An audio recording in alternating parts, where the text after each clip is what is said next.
கும்பராசி நேயர்களே, கும்பத்துக்கு ஒரு பெரிய ரிலீஃப் இந்த டிசம்பர் மாதம். ஜென்மச்சனி உங்களுக்கு விலகிருச்சுங்க. இனிமேல் எந்த துன்பமும் உங்களை தேடி வராது, தேடியும் போக மாட்டீங்க. வீண் வம்பு வழக்குகள் உங்களை தேடி வந்தது உங்களை ரொம்பவே மன உளைச்சலுக்கு ஆளாக்கிக்கிட்டு இருந்த காலமாக தான் கடந்த 5 வருஷமாக இருந்தது. உங்களுக்கு ஜென்மச்சனி விலகிருச்சு, பாதசனி யோகத்தை செய்யும் நம்பி இருந்தீங்க. சனி வக்ரமாகி மொத்தமாக குழப்பத்தை உண்டு பண்ணிட்டாரு. நீங்கள் இந்த டிசம்பர் மாதத்தில் உங்களுக்கு பேரதிர்ஷ்டம் காத்திருக்கு. வேலை இல்லாதவர்களுக்கு வேலை கிடைக்க போகுது.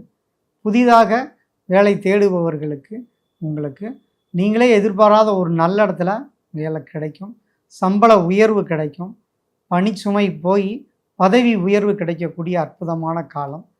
இடமாற்றங்கள், எங்கேயாவது நம்ம இடம் மாறி போனால் நல்லா இருக்கும்னு நினச்சோம் அப்படின்னா கண்டிப்பாக சொந்த ஊரை விட்டு வெளியூர் வெளியிடங்களுக்கு போக வேண்டிய கட்டாயம் ஏற்படும். உங்களோட வாழ்க்கையில் அடுத்த கட்டத்துக்கு போகக்கூடிய வாழ்க்கையில் டேர்னிங் பாயிண்ட் அப்படின்னா டிசம்பர் மாதம் தான்.